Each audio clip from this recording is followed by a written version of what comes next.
Welcome to Advisor Talk with Frank LaRosa. Brought to you by Elite Consulting Partners, it's the only podcast offering unfiltered guidance and direct advice for all things concerning financial advisors, RIAs, and the practitioners in the wealth management business. Learn more and subscribe today at eliteconsultingpartners.com/podcast. And now, here's your host, Frank LaRosa. Hey everybody, welcome to Advisor Talk with Frank LaRosa. I'm your host, Frank LaRosa, and today I'm recording from our studio live, and I have two special guests. So if you're not watching us on YouTube, you should watch us on YouTube, but if you're listening on iTunes, that's great. You'll know that we have three people in here today, including myself, and we have Pat Sullivan, who is the co-founder and executive chair of Private Advisor Group, and we also have Frank Smith, who's the CEO of Private Advisor Group. And for those of you that don't know, Private Advisor Group is the largest OSJ enterprise company on the LPL platform. They spend a lot of time today with my consultants, really just talking about the firm and why we should be considering them for our clients and talking about value proposition. And so I asked them to be part of a podcast today to really get into who they are, what they're all about, some exciting things that took place about a year or two ago that they're really excited about for the future of Private Advisor Group and the advisors that are either at the firm or considering joining the firm. So with that said, I guess I'll introduce. So Pat first, welcome to the show. How you doing, guys? Doing great, Frank. Thanks for having us. Awesome, and Frank, the other Frank, right? So they have two Franks on the show. So listen, as we all know, and if you're a first time listener to the show, you know that this is a casual conversation, even though probably this is the first time this room has had three people in here with three jackets on.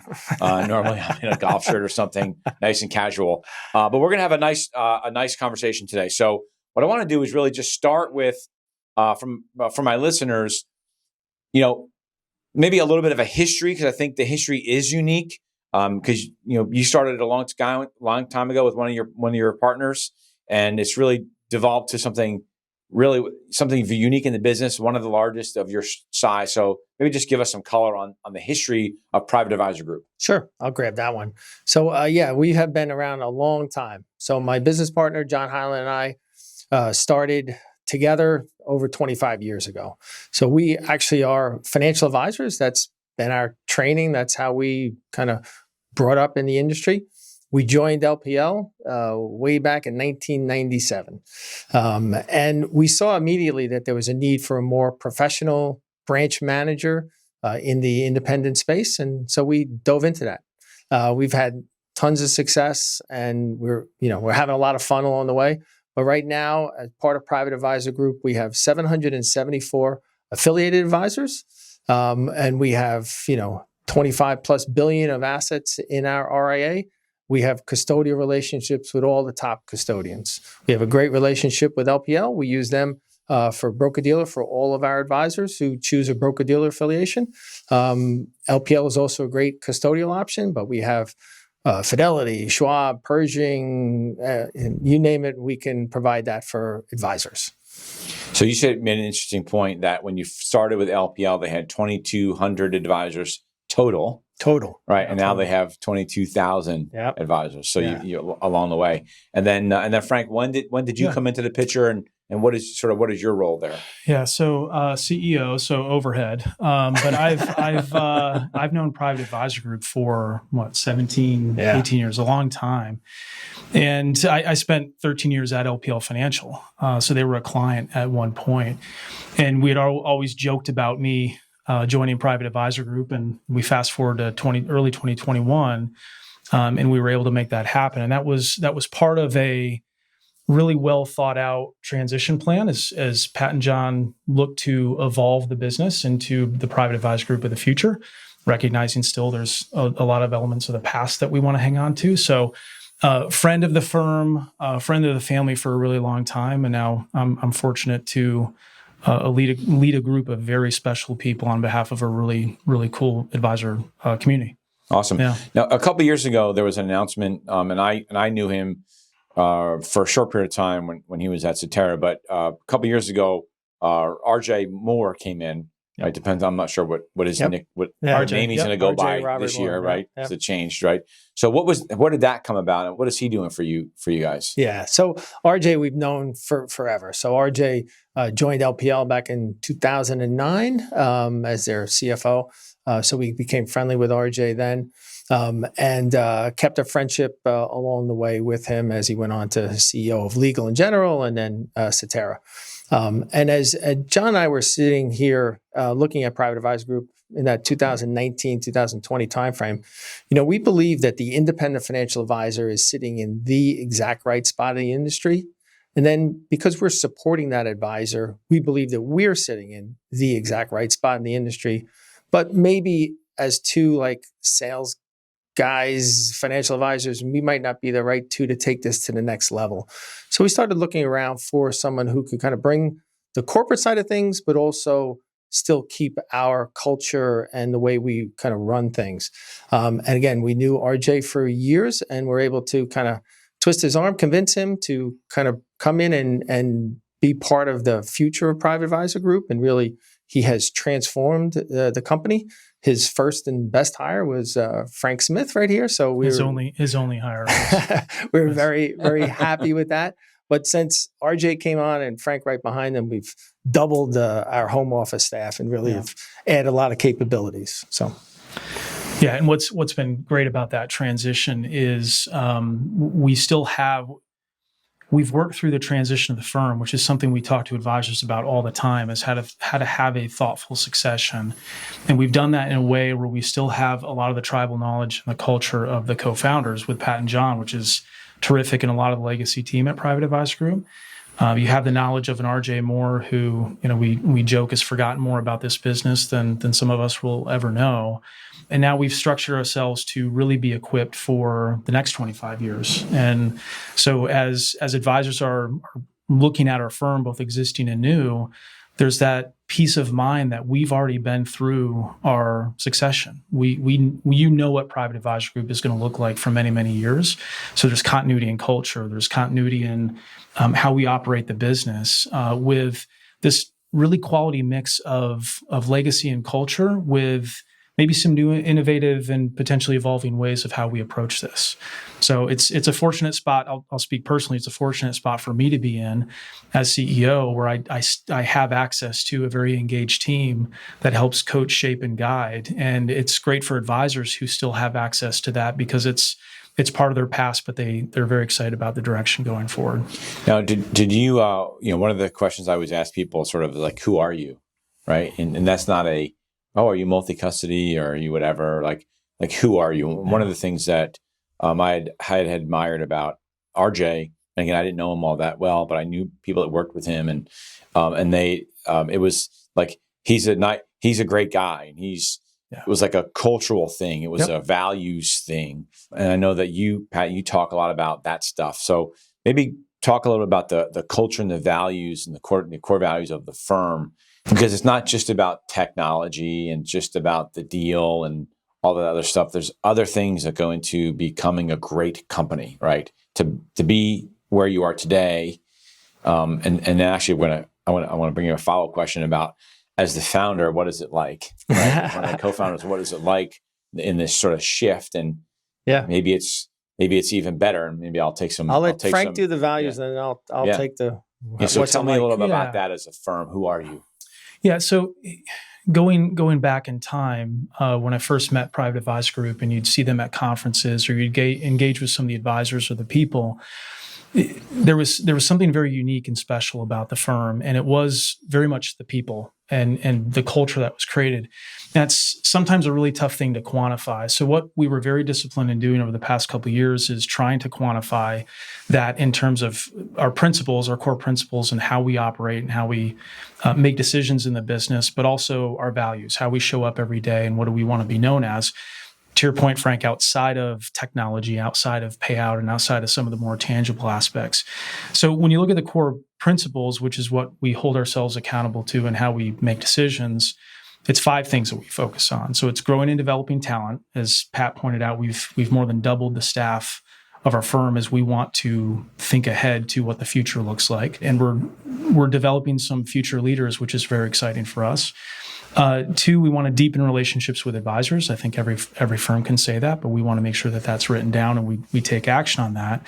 The third is helping advisors grow. And that's defined differently for every advisor, and that's okay. And we love that aspect of our business where we can do that uniquely and not in a prescriptive or an over standardized way. The fourth is sustaining the integrity of the business, and that's a big one for us in how we make decisions. If it puts us, an advisor, a relationship at unnecessary risk, whether it's regulatory risk, financial risk, reputation risk, we're just going to say no. And sometimes we say no, and that impairs growth or economics, and that's okay. And we hold ourselves accountable to that. The fifth, which is really one of the core principles of how we would define the value of private advisor group, is the concept of nurturing community. And we define that in 4 ways. It's our relationship with advisors, which is community oriented. It's their relationship with other advisors in the private advisor group network. So you could view them all as competitors technically, but it's cool how they view themselves as peers, right? They want to learn from each other, they want to engage with each other, and they want each other to be successful. It's our relationship with sponsors and key partners. Pat mentioned a few of them that in order to pull this off, we have to have great relationships and they're part of our community. And then it's enabling advisors to have either time back or resources to invest in their local communities. And we're very supportive of that, very philanthropic as a firm as well, and how we view community.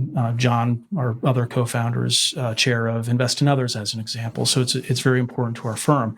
And all of that is when then you apply that to values, we want to have fun. We want to enjoy being in this business. It's a great profession to be in. We're not going to introduce unnecessary drama in our firm, whether it's internally or externally. We value humor. So you're not just going to recruit for another head count. No, drive head count. It's got to be a good fit, and they have to see. You don't have to necessarily like everybody, but it has to be. They have to appreciate the culture, and they have to appreciate with the walls in which we operate inside of our core principles. So we just had our annual conference down in Charlotte, and we had over 250 advisors, home office staff, strategic partners. So we had 400 people, and it's just a great community. Everybody just having fun and just being there to support each other. So, and what's our joke? It's like a family reunion, but you don't have that much fun at a family reunion. Like everybo's got a little dysfunction in their family, right? That's right. Yeah, right. It's just a matter of So I'm going to talk about family for a second because this question is sort of specific to you only, but maybe people that are listening to this that were founders of their organizations, right, that are taking on the burden of all the growth and being the founder and maybe not necessarily letting go of certain things because they built it and it's their baby and all this other stuff. And so for you as a co-founder, bringing in RJ and bringing in Frank and requires you to some degree, I think, maybe to let go of some things,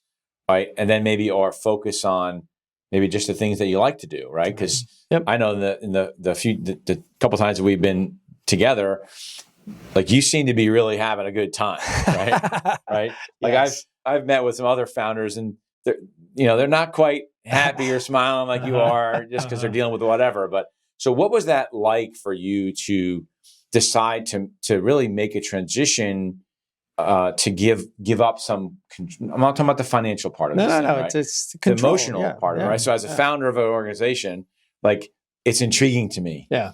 What's that like? Yeah, so it is. It's hard because you're not invited to a meeting when you're like, wait, I know a lot about that, right?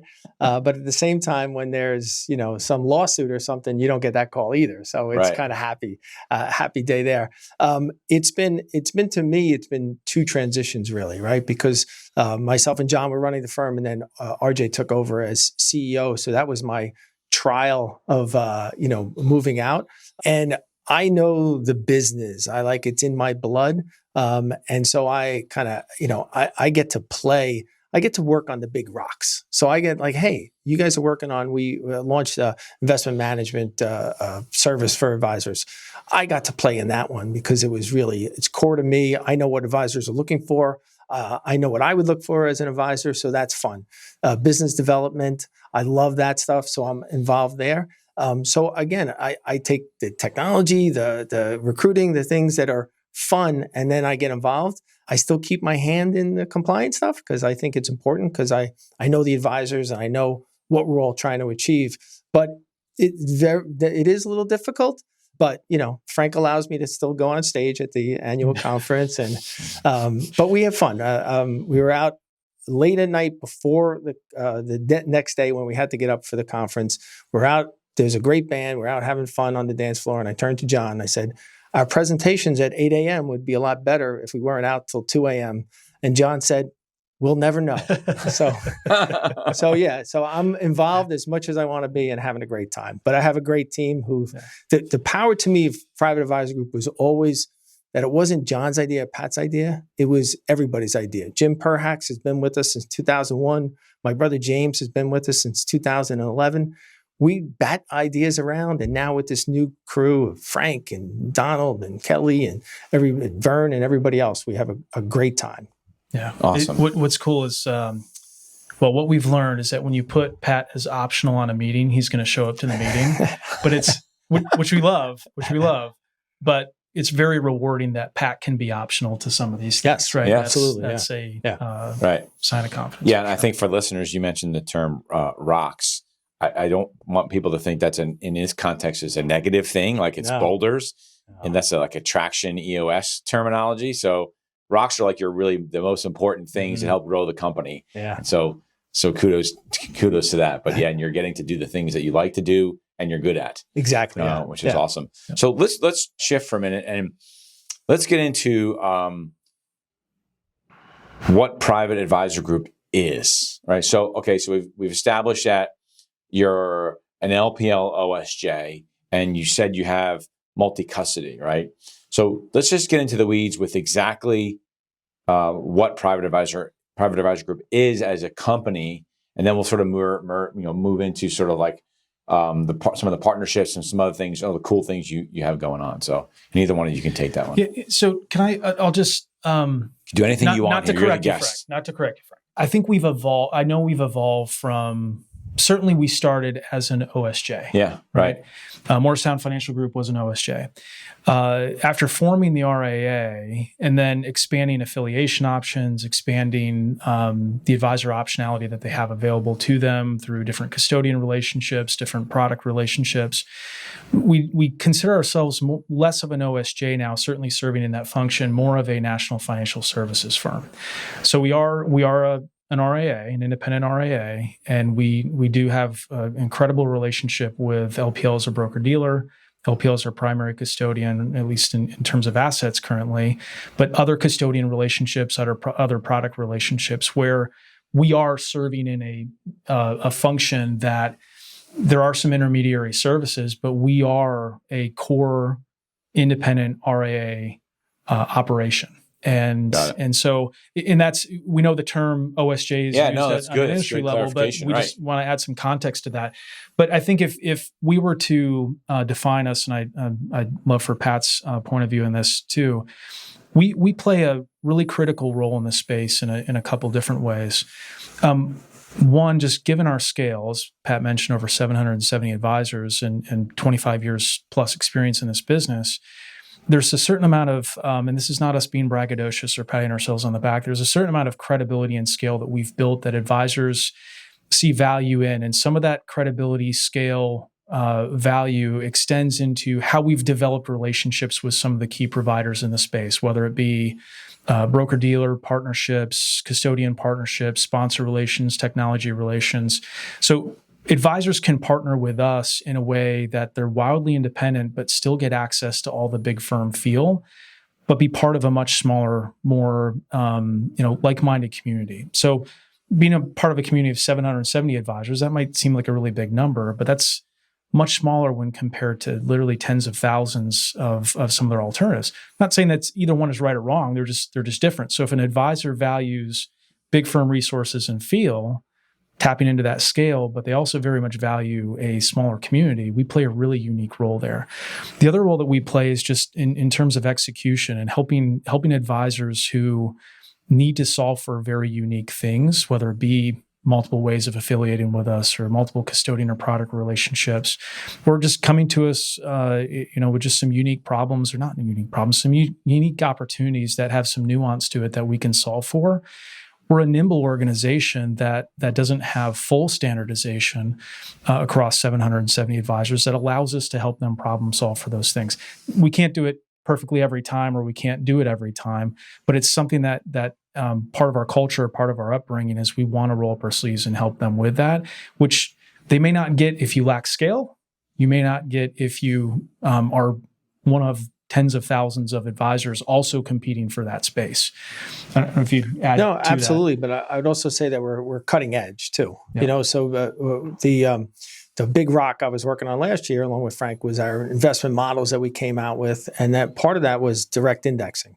So we believe that direct indexing is going to be core to advisors' portfolios for the next 30 years, and that they should be looking at that and adopting that. So we made that. It was great because we didn't have an investment platform ready, so we could start from scratch and then build around the technology and get all that. So we're looking ahead to what the advisor needs to have, and then building that for them today so that it's available to them. And it doesn't matter whether they're using LPL. You know, one of the things that you brought up, and you mentioned this about some unique situations, and I'm going to pivot a little bit, and we're not going to make this about sort of international business as an opportunity, right?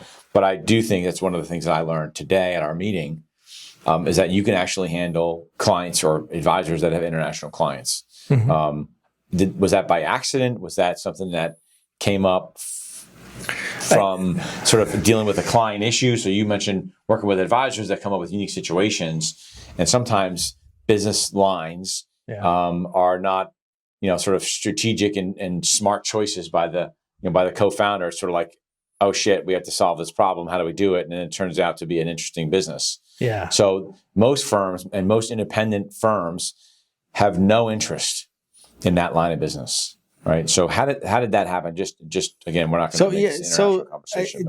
The thing that we find that we can provide to advisors is that, so there's 774 advisors. We learn something from each one of their pieces of business, right? So if this advisor needs international capabilities, we'll learn it, and then we have it for everybody else. Another great example is there's a 403B advisory option through Fidelity that you can use in universities. So we found that out years ago, and then we're able to roll that into other advisors who want to be in that market. And other great things is, we've had a bunch of advisors in the last couple of years who already had their RIA advisory business at a custodian like Fidelity, and they wanted to leave their existing RIA firm. It was the simplest transition. We have a dedicated team to help them, but we learn how to do it. Boom. We can knock out those $100 million and move it from that RIA over to our private advisor group RIA in no time at all. So the learnings we get from each advisor apply across everybody else. So, all right. So Frank, you talked about, and I'm gonna get into sort of a relationship that you were talking about, relationships and new business partnerships. There's one relationship that probably is paramount to the growth of the firm right now that you formed in 2021. Yep. But I want to get into before I go into that, Pat, you're making a comment about something on the RIA space and rolling in.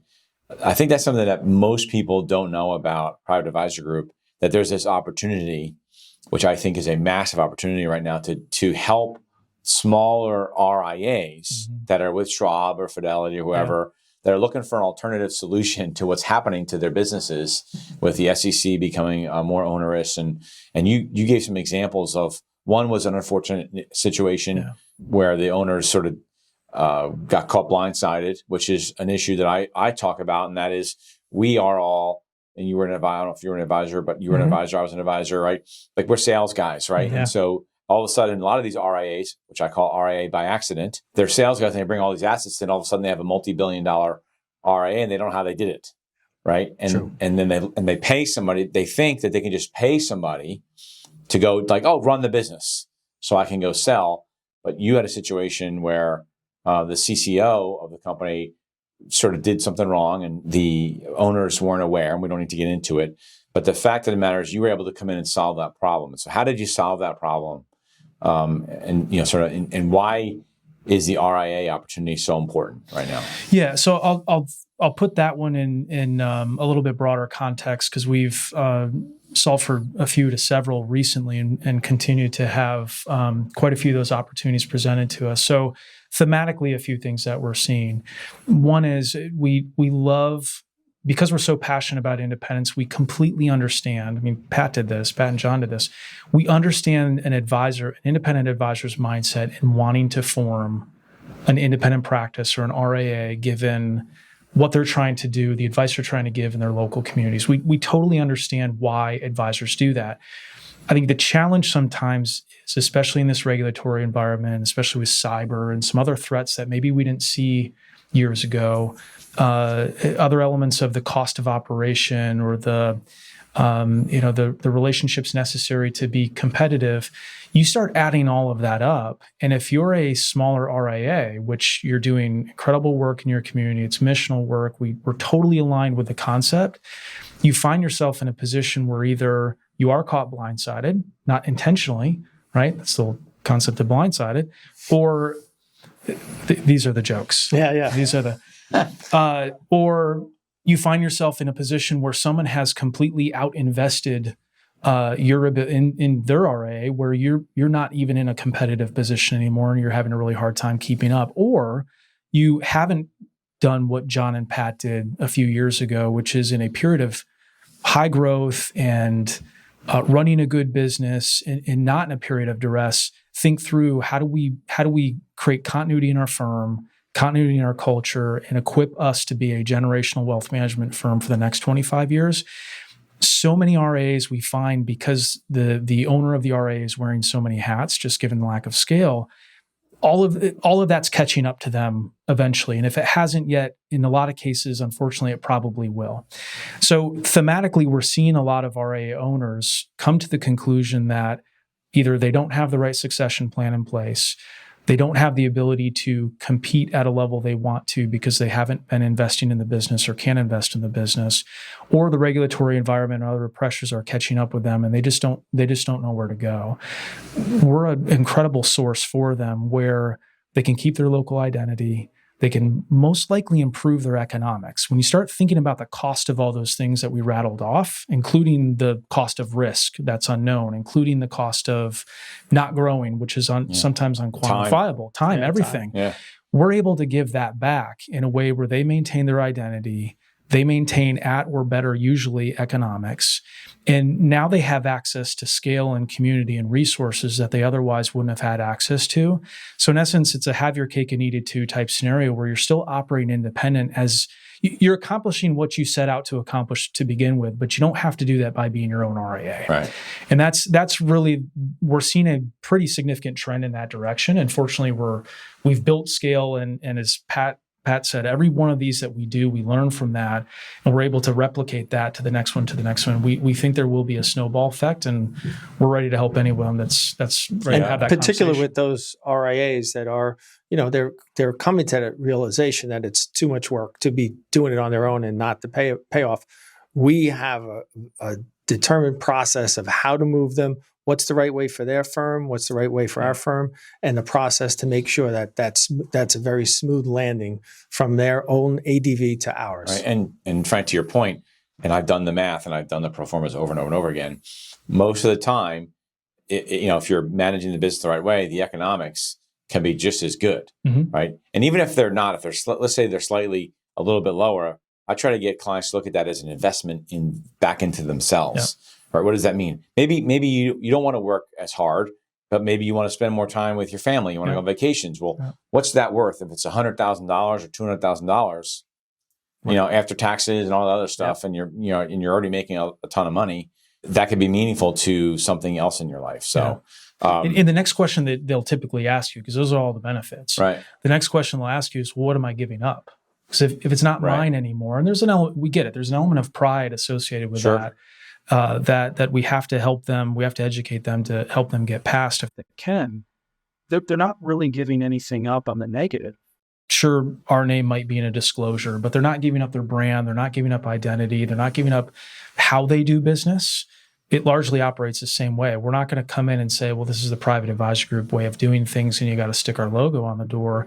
So they can still have, as I pointed out at the beginning, a lot of what they were originally setting out to do without a lot of give up. All right. So let's shift. So in 2021, you formed a partnership, and it's sort of in line with this whole thing, right? Because in a way, you sort of did something similar to what we're talking about, and that is you formed a partnership with Merchant, which many people know they're taking minority stakes in large enterprise firms, large financial service firms like yourself.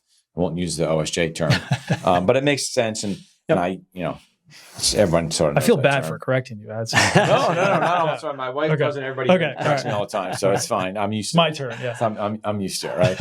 Let's talk about that for a minute, because that is really interesting, and it speaks to then sort of the growth of and where this whole thing is going, right? Because there is, I believe, M&A. And people talk about, is M&A slowing down? I don't see it slowing down at all. I think it's going to continue to accelerate, especially as on the RIA side, as Schwab rolls up TD and these small, sort of smaller $1 billion or less RIAs are having all these problems, right? But talk about, and either one of you can talk about this, your Merchant relationship, why you formed it, how is it going to be good for the financial advisors, and what does that mean for you all in the future? Yeah. Let me start. Yeah, okay. So just going back to the timeline, just so we're, kind of reset there. So we were able to convince RJ Moore to come in as our CEO, which was the end of 2020, and Frank joined in the beginning of 2021. So we were in this kind of, we identified gaps in the firm. We were filling those gaps. We were spending a lot of money on putting, talent into the firm. So when we were presented with Merchant, and we've known the guys for years, we know them, like them. We were reintroduced to them. It was not the right time to do a deal. It's silly. You actually, your earnings are less because you spent more money and you haven't, harvested that yet. Right. But we were so compelled with the opportunity. Again, like them. We thought they could bring a lot to us, from the financial profession, but also they had this advisor alignment program that they can help us with. And they are very different from a private equity firm. The private equity firms have a short timetable. You invest the money, you got to get it back out in the next, 4, 5, 7 years. Merchant is long-term capital. They're sitting, beside us for, as our partner for a long term. So we were, again, looking at that time and said, not the right time as a firm, but we see the opportunity with them to be really transformative in this industry. So we did take in a minority investment from Merchant, but none of the shareholders in Private Advisor Group sold at that time because we felt so good about the future with them. So it was a lot of things. It was working capital. We had an opportunity to grow and to evolve into some more full service features on the investment management side, certain technology components, certainly the people side of the business, not just organic recruiting, which is prior to 2020, Pat. I don't think Private Advisor Group did really any M&A, maybe one or two here and there, but using them as a intellectual partner or intellectual capital partner, an actual capital partner, both on the capital infusion into our balance sheet, but also on the debt side. They run two different sides of the business. And why is that important to advisors? I think what it's offered us is access to really talented people who have worked in this space, have worked in this profession. And if you look at the background and the track record of many of them, they have grown and developed a lot of very meaningful firms. And now they're in a position where they're able to invest in and help use that same insight and experience in very diverse backgrounds to help firms like ours think through what's the next evolution of Private Advisor Group. Certainly not in a position to tell us how to do it or have expectations as to when they see value from that, but in a truly collaborative relationship where we're still operating, but they're coming alongside and providing us some guidance.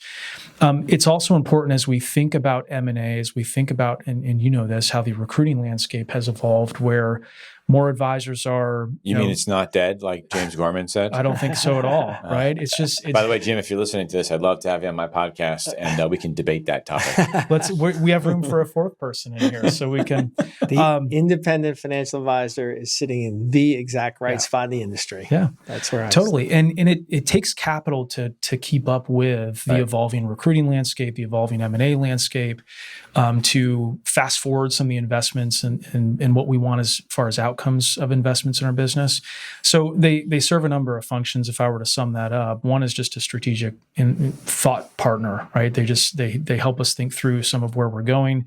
2 is capital, and 3 is credit. And I would throw in a fourth there on this, and maybe this is a 1B to the strategy component, as Pat pointed out, helping us think through how do we better align through equity programs with advisors who are currently part of Private Advisor Group or looking to become part of Private Advisor Group in a way that aligns our interests. And they brought an interesting model to the table as we were exploring capital partners, and I think we've catapulted that from really good to what we believe to be industry leading, and actually to the point where we've surpassed even our expectations of the success. Is that the advisor alignment program, right? So why don't we talk about that? And I think that the message here that one, it's not a PE firm, right? Not a PE firm. People are people are terrified of that. But I always think like you don't know what you don't know, right? Mm-hmm. And Pat, as you've grown your company over the years, you probably got to levels where you're like, shit, like, how do we get this big? Now what do I do, right? And then you bring somebody else in, you get, now what do I do? And so you bring in someone like Merchant and the team on Merchant and all of their resources. I would imagine you were probably like, wow, I didn't think about that. Or that was a great idea. Like, and to them, it's sort of like you understanding how to run your business. You just know it, right? Yeah. Like it's like RJ, he's forgotten more than we all know, right? Yeah. He just knows the stuff. Yeah. And so they're focused on, because I think that people have this misnomer that if you bring in a partner like that, it's really negative and it's going to change the culture of the firm to the negative. And sometimes it does. And I've seen when firms bring in the wrong partner, they get the thumb, right? Cut. You know, we have to hit a number. I don't really care. So I guess with you, it's probably you got to see some things differently. But in terms of this new program, right? So maybe go into that a little bit, because I believe that is a key component to the growth of your organization, and it's something that, as we're talking to hundreds of advisors around the country, they're looking for this. Like, hey, I'm looking to be part of something. I don't want to give up my company. I'm not looking to sell right now, but I want to be part of something.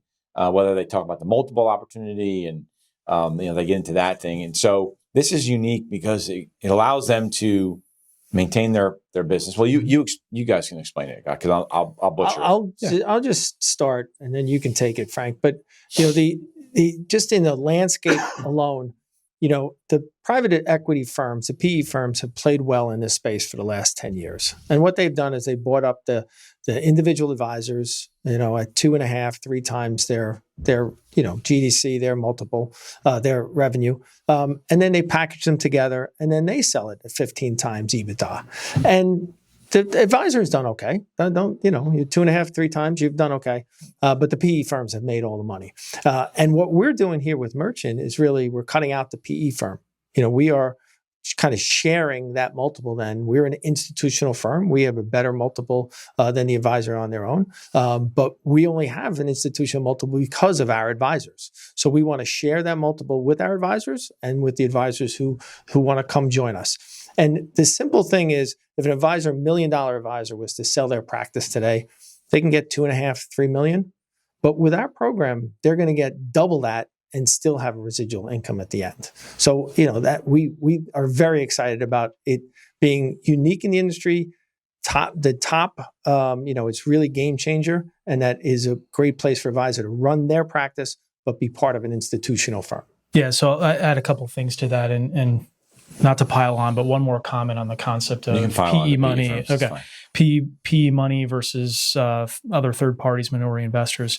It's important. We talked a little bit about our core principles and how we make decisions at the beginning. It's no different in how we invite new partners to to be part of Private Advisor Group. So, we ran merchant and anybody through that same filter of it has to be, advisor first and advisor friendly and certainly aligned with our values. So just to put that distinction out there, that they're not immune to that. And that's a really, really fortunate place for us to be in. And I think we've seen a ton of benefit from that. One of the core principles in how we approach this equity program that we can talk about is we don't want it to be disruptive for advisors. It has to be additive to them. What we've recognized, and Pat touched on this with maybe the more traditional way that this has been done in the past with other firms, what we recognize is that the advisor relationship and the service we provide to them and the financial gain that we get from that, quite frankly, running a business, they're the primary contributors to our success. Now, we'd like to think that we're a contributor to their success too, right? So there's that mutual dependence or interdependence of that relationship, but they are the primary contributors to our success. We're in a unique position in the life cycle of our business that it's just very natural for us to think about monetization at some point in the future, right? And I think in articles and other things, we've been pretty public with that. Sure. So it's not new information, but it's not is just as important as what it is. And what it's not is something for people to be afraid of or to think that we're short timers in this business or somehow only seeking some valuation in the future and then we're going to shut the doors and it's going to become somebody else's. That would completely be unaligned or misaligned with our values, our way of making decisions, and our desire for this to be a generational, national leading financial services firm for 25 plus years. To be able to do that, to be able to accomplish that, if we can align with advisors in a way that's meaningful to them and meaningful to us, and we both win, everybody wins, we have to do it in a way that's not disruptive to their business.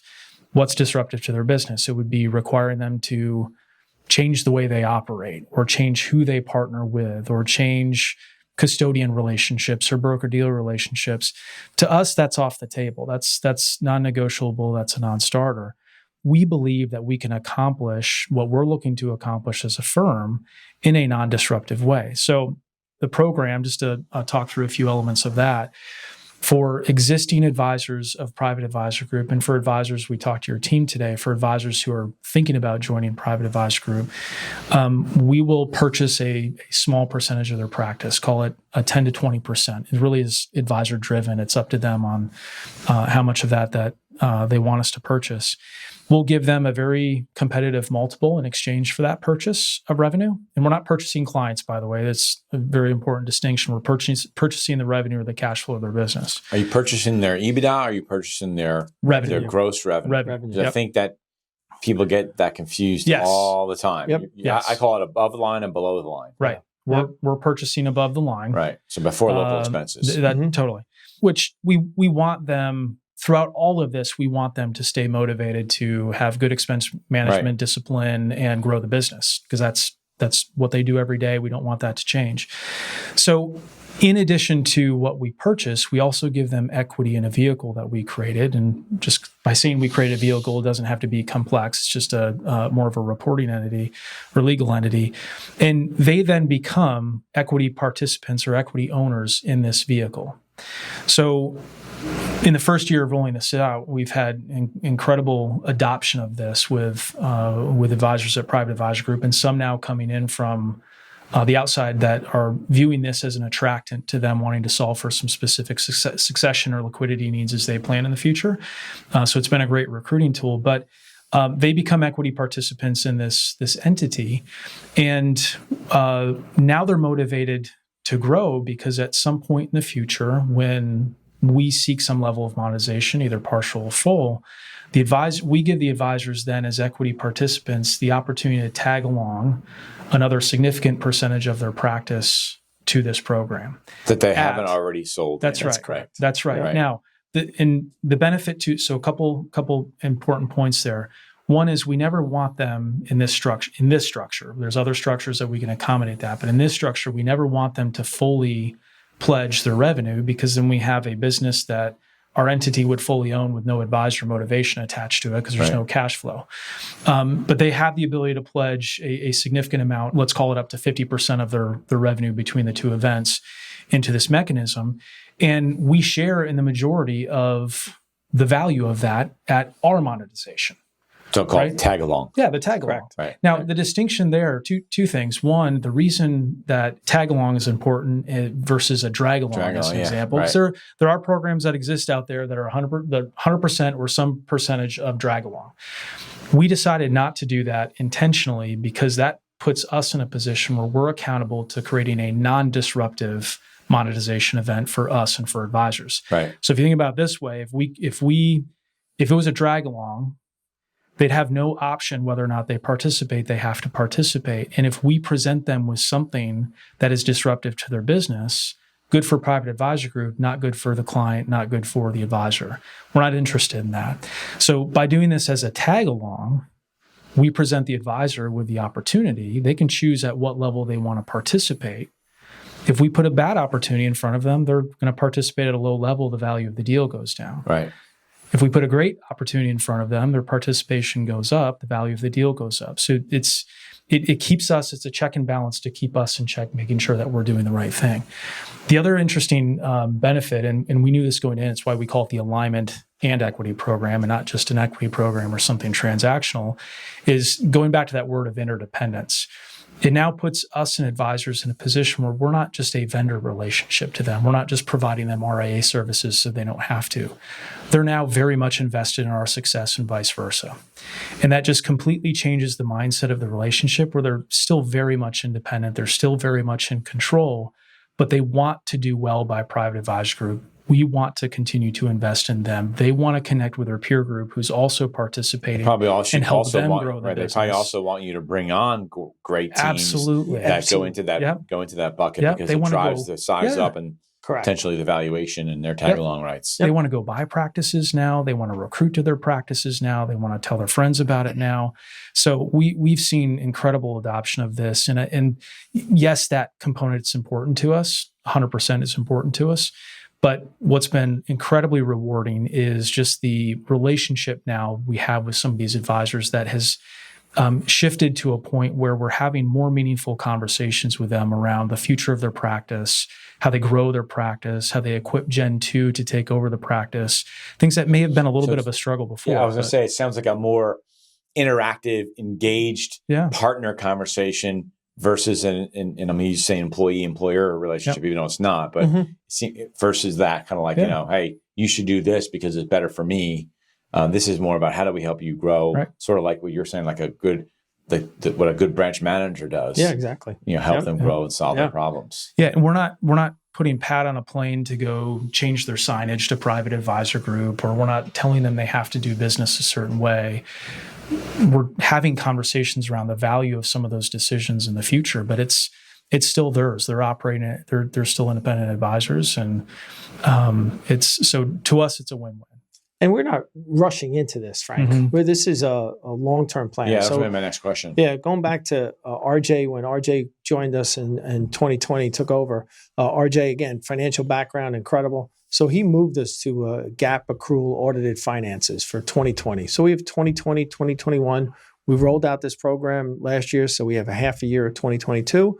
And we'll do this for 2023, 2024. We're going to have 5, maybe 6 years of full GAAP audited accrual finances.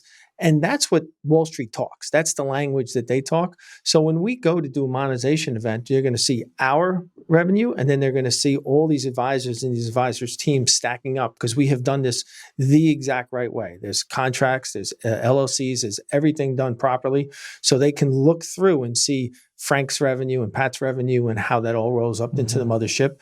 And we're only going to go to market when it makes sense. And we're only going to do the right deal for advisors and for us and for the firm, for Private Advisor Group.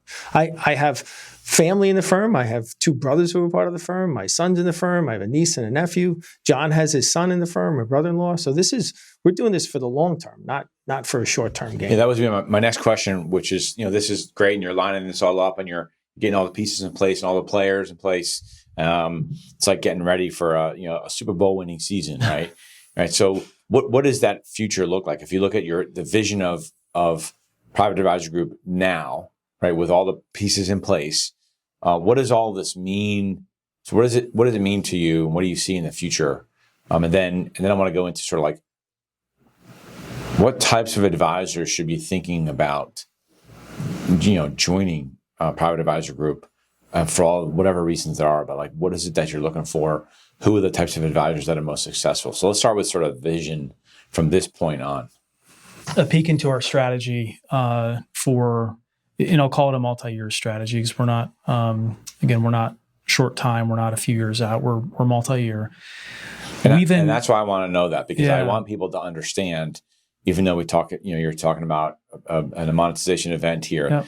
This is not one of these, because I've seen it where this founders just say, hey, I got a good deal, I'm out of here. Nope. And the advisors are like, what do you mean? Like, we're not prepping for an exit, and I think that we can't say that enough. Right.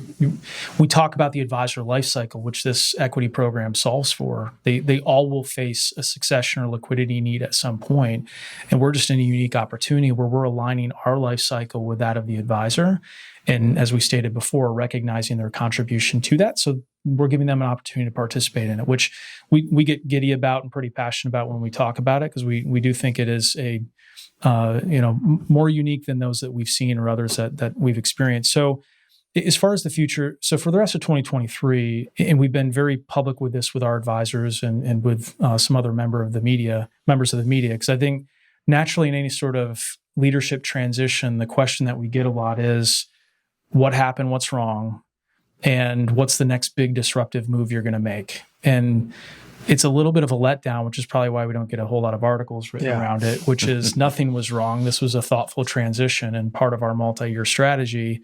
And two, we'd like to be disruptors in a positive way where we can help solve for RIA needs, or we can help solve for other advisor needs, or liquidation needs. But we're not going to be disruptive. And I think that's an important distinction. So as you look at the rest of 23, as we pointed out, for the last couple of years, we really invested heavily into talent and certain capabilities in our business that are new to us. One being our new investment management platform we called WellSuite, the equity alignment and equity program, which was a new program for us, and certain people components of our business and how we engage differently with advisors to help them think through growth and legacy planning and practice management, some of those things. What I'm encouraging the team to do, and as Pat pointed out, we introduced new accounting procedures and some of the not so sexy that operational. Sounds so exciting. Yeah, right. So you look at some of the not so sexy operational components or financial components of how we run the business. It's just us running a really good business. If we didn't do those things, advisors would feel and experience that on a negative scale or negative basis. Since we are doing those things and they don't experience those, we're okay with that. But just it takes a lot of effort and energy, and is part of our foundation. So because we've invested in a lot of those things over the last couple of years, for 23, we're very much just focused on the foundational aspects of getting into really quality execution of those.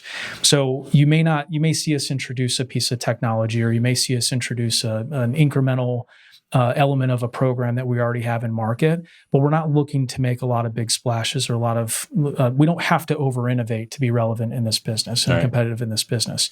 That said, we can't rest on that, because that's exactly what some of these other RIAs that are well-meaning are challenged with right now. That the model 10 years ago is the model today. And this business, it's like this business is becoming more like technology, where innovation or expectations seem to double every year, or whatever that is, whatever the technology stat is on that. So call it 24 to 26, we've got pegged as really maximizing value. And that's us using the foundational aspects of the business, focused on execution really, really well, and using that to respond to the evolving recruiting landscape, the evolving M&A landscape, evolving advisor needs. And that's making sure that we are indispensable, we are interdependent, and we're not just a vendor-advisor relationship. We love to rest on the community aspect. It really is what makes us special. We'll continue to build on that. Becomes incredibly important as we continue to get bigger. We're not going to lose sight of that, but we will have to continue to increase and maximize value of the firm. So we get to some point in the future when we think about multi-year, and we know that advisor practices are going to turn over, so to speak, for lack of a better term. Yeah. There will be succession in place. We have to focus on making sure we have Gen 2 equipped. We're helping advisors equip Gen 2. We have to make sure that they have a plan in place. We know and we see the trends that a lot of those advisors are going to expect something different than Gen 1, we'll refer to them as. So maybe they don't want to be in the real estate business. Maybe they don't want to do their own marketing. Maybe they don't want to do their own portfolio management. So as we invest ahead, you'll see our model be augmented by, I don't want to say evolve or shift, be augmented by other types of affiliation that help advisors solve for those needs. So when the current generation of advisor solves for that, maybe seeking liquidity or an exit, we don't have a Gen 2 that's sitting there going, well, this doesn't meet my expectations, whether that's the Gen 2 investor or the Gen 2 advisor. So a lot of what we're doing now is thinking through incremental business models that can satisfy that without diminishing our core, which is wildly independent advisors who need us for certain infrastructure, but really do want to manage things on a local basis.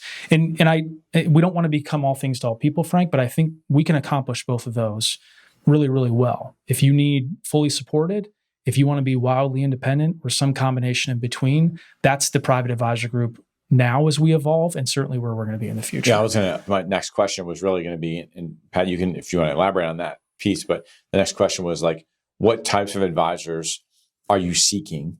And really more importantly, which types of advisors that affiliate with you do the best? Mm-hmm. We're looking for the advisors, the individual advisors who are, RIA advisory focused, who are doing the right thing for their clients. The typical old brokerage advisor, I think they're extinct. They're no longer. Nobody kind of wants them. They're around. They just don't know they're extinct yet. Exactly. Right, yeah. Right. They're walking around going, "Where's everybody?" Yeah. So, if you have 50 million of advisory, you're absolutely somebody to talk to. And then existing RIAs, existing OSJs, those are firms that we would talk to all day long. It's really hard. I've done this for 26 years. It is really hard to run an RIA, to be an OSJ. We can do it. You can offload that to us. If you're 100 million or you're $1 billion RIA or OSJ, we should be talking to you. We just had a conversation, not us, but someone from my team had a conversation today with a wirehouse advisor. I think he's got a couple $100 million in AUM, right? And he wants to talk to us about helping him and his two partners, build their own RIA, right? Like start from scratch, right?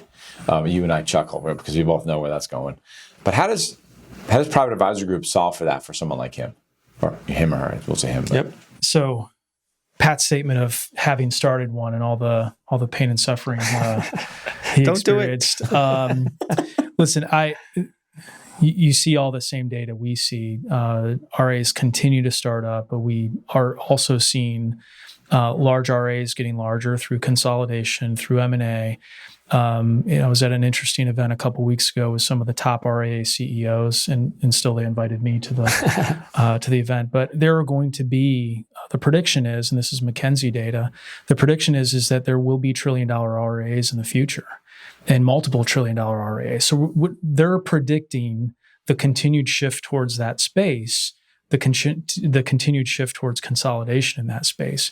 Yet we still see these start up every day. And so going back to the statements we made earlier, we appreciate why people would want to do that, because we did that and we support that. But we also have we have a front row seat in understanding why people should think through the actual reason that they want to do that. If they want to do that for local identity, they want to do that for flexibility and how they create models, or who they pick for technology partners, or who they pick for custodian partners or broker-dealer partners. If we can, I know we can solve for all of those things in a way, given our scale, that offers them all the flexibility that they're looking to have, all the local identity that they want to accomplish, but not have to go do that on their own. I know there's a lot of providers out there that will help jumpstart RIAs without being too critical of that space. I think in a lot of cases, we're unknowingly putting people in harm's way, whether it's business risk or reputation risk or regulatory risk, or you're just not able to staff or invest or develop relationships at the scale where it pays off. If we're able to help them have that same experience, but to do it for the same or better economics, that's the conversation that we want to have with people. And it's not to discourage them from wanting to have that dream of having their own thing coming from a wirehouse or wherever they're coming from, where they don't. it's to enable them to have that same experience, but not in a way that puts them in harm's way. And I think we can accomplish that. I know we can accomplish the that. other reason advisors want their own RIA is they're being told that they'll be able to monetize it at a higher level. And the fact is, it's not the case. But if they come join us, I know it sounds self-serving. That's okay. Don't do This is our that. sales pitch. It's okay. That's why we're here. But if they come join us, they're latching on to an institutional pricing where when they can monetize at our level, not at their level. Yeah. So they can take care of all the headaches, get rid of all the headaches that Frank just talked about, and get a higher multiple for their firm when they want to sell it. Yep. Well, listen, that was a lot to cover. I think that if for the listeners, I know what I was thinking about as I'm processing all the stuff that you're saying is you're essentially creating an unfair advantage for Private Advisor Group and for the advisors that are at your firm or are considering coming to your firm. If you're an RIA and you're thinking about how to grow your company, how to grow your business, an affiliation with Private Advisor Group, creating an unfair advantage. For advisors that are listening, for RIAs that are considering a consolidation, for all the things above, what's the best way to get in contact with you all if they're interested? This sounds interesting. I want to learn more about this merchant relationship. Where does a listener go from here now? We're a very approachable firm. So anyone will all be involved in the process at some point. But I think the best starting point would be to go to our website, privateadvisorgroup.com. Under our talent page, you'll see Vern Marble, who heads our recruiting team, who can initiate any conversation with advisors around just what they're looking to do, what they're looking to accomplish, equity program or not, right? It's not, it's a completely voluntary program, but happy to have that conversation with them and, see if we can help out. Or they can call Elite Consulting, Frank. There you go. That's what I was waiting for. Yeah. That was a trick question. Don't forget. I was about to say it. That's okay. As my listeners always know, you can call me at 856-316-4651. You can check out our page at eliteconsultingpartners.com, and we'll definitely connect you with Vern and really make sure there's a tremendous opportunity out here. So for my listeners, thanks for listening. This was an important conversation, which is why it goes a little bit longer. First time I've ever done 3 people in a podcast studio before. So we figured that one out. It all went really well. We all kept our jackets on. So this was great. But thanks for coming to the show. Thanks for spending the time with my team today. Yeah. Really educational, really informative. I think you sort of blew them away with the opportunity. So, and this call. And for those of you listening, don't forget to check us out on our podcast where you can see all 3 of us here. Looks like better or worse. For better or worse, it's a pretty good group. So anyway, thanks a lot, and we'll talk to you next time. Thanks, Frank. Thanks for listening to Advisor Talk with Frank LaRosa. If you're looking for more advice or solutions on any topics in the financial services industry, or you just want to subscribe to our podcast, head on over to eliteconsultingpartners.com/podcasts.